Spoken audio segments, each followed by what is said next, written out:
তার মানে তাদের ইম্পর্টেন্ট টাইমগুলো আমার উপরে ব্যয় করে। তো ওরা হচ্ছে বিনা পারিশ্রমিকে আমার রাখা চাকর। এই যে সোশ্যাল মিডিয়ার গসিপ, এগুলো তো বছরের পর বছর থেকে যায়। দেখা যায় অনেক পুরাতন একটা গসিপ, কিন্তু কেউ একটা কমেন্ট করলেই সেটা কিন্তু আবার সামনে চলে আসে।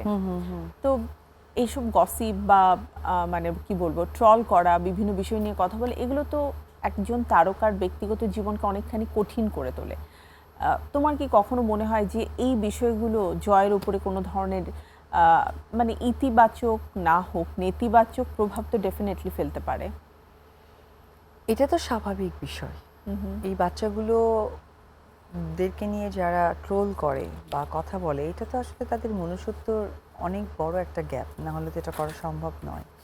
কারণ এই বাচ্চাগুলো আসলে তো বড় হচ্ছে, সোশ্যাল মিডিয়া বোঝে না এমন তো লোক খুব একটা না। আমরা হয়তো বা মোবাইল দেখতে দিই না, অথবা সে দেখে না বিধায় হয়তো বা এই রাইট নাও জানতে পারছে না, বাট একটা সময় তো তারা দেখবে বা জানবে, কারণ এগুলো তো আর্কাইভ, এটা তো সরানোর কোনো ওয়ে নাই, থেকেই যাবে, সব সময় থেকেই যাবে। তো এটা নিয়ে আসলে ওরকম আমার কোনো ব্যাখ্যা নেই, বাট আমি ব্যাখ্যা দিতেও চাই না। এই কারণে দিতে চাই না, কারণ যারা এটা করছে তারা এটা করবেই, এবং এটা করার জন্যই তারা সৃষ্টি, সেটা তারা বুঝে করুক অথবা না বুঝে করুক।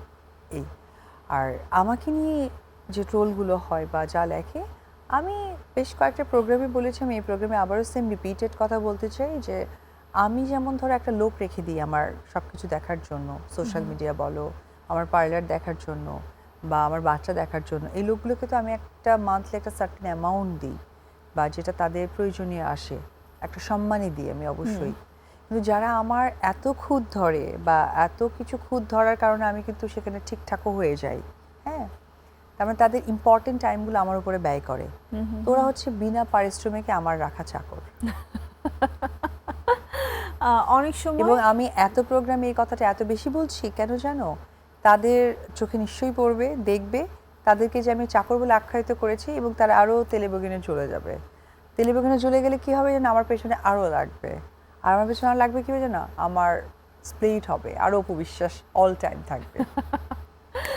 কখনো কি এমন হয়েছে যে তোমাকে নিয়ে কোনো একটা গসিপ সোশ্যাল মিডিয়াতে খুব ছড়াচ্ছে, যেটা তুমি হয়তো জানোই না, তুমি খুব কাজে ব্যস্ততা রয়েছে, হঠাৎ করে যখন চোখে বললো তুমি নিজেই অবাক হয়ে গেলে, আল্লাহ এটা আমি কখন করলাম, এটা কেন হলো? এরকম হয়েছে? অবাক হয়েছে কখনো? অবাক হওয়ার মতো গসিপ, ধরো আমি মারা গেছি, এটা একটা ব্যাপার ছিল। আর একটা বিষয় হচ্ছে ধরো কোনো একটা কাজে তুমি মারা গেছো, এটাও হয়েছিল? হ্যাঁ হ্যাঁ হ্যাঁ। আর তাহলে রিসেন্ট গসিপের কথা বলো, বিয়ে করেছ অপু বিশ্বাস। হ্যাঁ হ্যাঁ, দ্বিতীয় বিয়ে করে দ্বিতীয় স্বামী নিয়ে ঘুরছেন, এই করছেন, এবং আমাদের ধরো অনেক আছে, আমরা কিছুদিন আগে আমি একটা প্রোগ্রাম করতে গিয়েছিলাম বগুড়াতে। তো আমার এক সাংবাদিক বন্ধু আছে, খুব স্বাভাবিক যখন যমুনায় ওঠা হয়, আমার যেহেতু ছাদ খোলা গাড়ি, আমরা যমুনা দেখছিলাম, আমরা দুই একটা ছবি বা সেলফি শেয়ার করেছি, সেইটাকে এআই মানে আর্টিফিশিয়াল ইন্টেলিজেন্স দিয়ে বানিয়ে বুনিয়ে কি করছে, এবং এরকম অনেকেই আছে যে ধরো ভয়ঙ্কর, এটা জানো, বোঝার উপায় নেই কোনটা সত্য কোনটা মিথ্যা। কারণ ভাইয়াকে আমরা জানি, তার সাথে তোমার কতদিনের বন্ধুত্ব, বা সে আমাদের বিনোদন সাংবাদিক হিসেবে সবার কাছে অনেক বেশি পরিচিত। মানে এটা যখন আমি দেখছিলাম, মানে তোমার সাথে পড়েছে।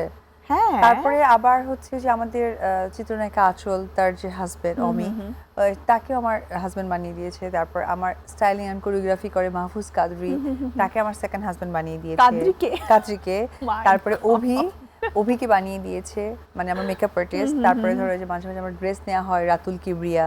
তাকে একটা মানুষের কত স্বামী থাকতে পারে, মানে আইডেন্টিটি করতে পারছে না। এটা আসলে জানো তো, এটা আর কিছুই না, এটা একটা, আমি বলবো সোশ্যাল মিডিয়া, এটা একটা ট্রেন্ড। সো আমি এটাকে নেগেটিভ দেখবো না। তবে আই থিঙ্ক অসুস্থ মস্তিষ্কের কিছু মানুষ আছে, এবং আমি মানুষের চাইতেও বলবো কিছু মহিলা রয়েছে যারা আমি দেখেছি বিভিন্ন ধরনের আজে বাজে কথা বলে কন্টেন্ট ক্রিয়েট করছে, অথবা অন্য কারো কন্টেন্ট। সবথেকে ভালো কি হবে জানো, সেই দিন ফেসবুক তোমার মানি সোর্সটাকে বন্ধ করে দিবে, তখন সব বন্ধ হয়ে যাবে। কারণ তখন তারা হবে কি, মানে তাদের নিজের কাজে ব্যস্ত হয়ে যাবে। এই যে মানসিক রোগী বানিয়ে দিচ্ছে ফেসবুক, আমার মনে হয় যে এটা বাংলাদেশের মানুষ এটাকে মিস ইউজ করছে। তোমার যদি ইউজিং থাকে গুড ওয়ে, তুমি কেন মিস ইউজ করবা? হ্যাঁ, তো এইটা যেহেতু আমাদের বাংলাদেশের মানুষদের পক্ষে সম্ভব। তুমি দেখো যে হলিউড বলিউডের টাইমই নাই, কার পেছনে খেলবে কোনো টাইমই নাই, ওরা সত্য ওদের প্রকাশ পেলে। নিজেদের কন্টেন্ট ক্রিয়েট করা নিয়ে ব্যস্ত, নিজেদেরকে ইমপ্রুভ করা নিয়ে ব্যস্ত। তুমি যখন নেগেটিভ ব্যাপারটাকে অনেক বেশি রিচার্জ করবে তখন তো তোমার পজিটিভ গুলো থাকবে না, আর পজিটিভ যখন তোমার থাকবে না ভালো কিছু তুমি দিতে পারবে না, এটা স্বাভাবিক বিষয়। তো আমার কাছে মনে হয় যে কিছু দেশভিত্তিক যদি বিষয়গুলোকে, আমি জানি না, আমি মানে স্যাটেলাইট সম্পর্কে আমার কোনো আইডিয়া নেই, বাট কোনো দেশভিত্তিক যদি এরকম স্যাটেলাইট সৃষ্টি হতো যে এই দেশের কন্টেন্ট বা এই দেশ থেকে ছাড়লে কোনো মানি আর্ন হবে না, আমার এটা হলে খুবই ভালো হতো। স্পেশালি যারা নেগেটিভ কন্টেন্ট ক্রিয়েট করে তাদের জন্য তো একদমই না। এবং আরেকটা ব্যাপার আমি বলি যে ভায়োলেশন কিছু থাকে না, যে এই ভিডিও, এই কথা, এই ওয়ার্ড ইউজ করা যাবে না, এরকম যে এআই দিয়ে মানুষকে বিকৃতি করছে বা যেটা সত্য না, এরকম কিছু যদি করা যেত খুব ভালো হতো। খুবই প্রয়োজন, কারণ মাঝে মাঝে এসব কিছু দেখে নিজেরও ভয় লাগে যে নেক্সট কারো না কারো টার্গেট আমার জন্য হতে ধরো পারে। তোমার ছেলেকে তো আমরা চিনি, ফার্স্টে আমি বাবুর সাথে আমি ধরো একটা জায়গায় ছবি তুললাম, আমি তো অপু আন্টি, আচ্ছা আন্টি আসলে আপনার সেলফি তুলি, অন্যরা কিন্তু জানে না যে ও আমাদের সন্তান, তাকে নিয়ে আমাকে একটা বাজে কিছু লিখে দিল, এটা খুব লজ্জার স্বাভাবিক। থেকে আর কিছু হতে পারে বলো? সো এই বিষয়গুলো নিয়ে আসলে ডে বাই ডে অনেক মারাত্মক রোগে পরিণত হয়ে যাচ্ছে, একদম মানসিক রোগী হয়ে গেছে। এবং আমার মাঝে মাঝে মনে হয় যে এদেরও তো ফ্যামিলি আছে, পরিবার আছে, তারা কি দেখে না যে কি ধরনের কন্টেন্ট তারা ক্রিয়েট করছে? আসলে এখানে রুচিবোধ এবং ফ্যামিলি ব্যাকগ্রাউন্ডের একটা ব্যাপার রয়েছে। এটা একদম 100% যে আমি কিভাবে গ্রুমড হয়েছি আমার ফ্যামিলি থেকে, এটা ফ্যামিলি ব্যাকগ্রাউন্ডের বহিঃপ্রকাশ, আদারওয়াইজ কিছুই না। কিছুই না।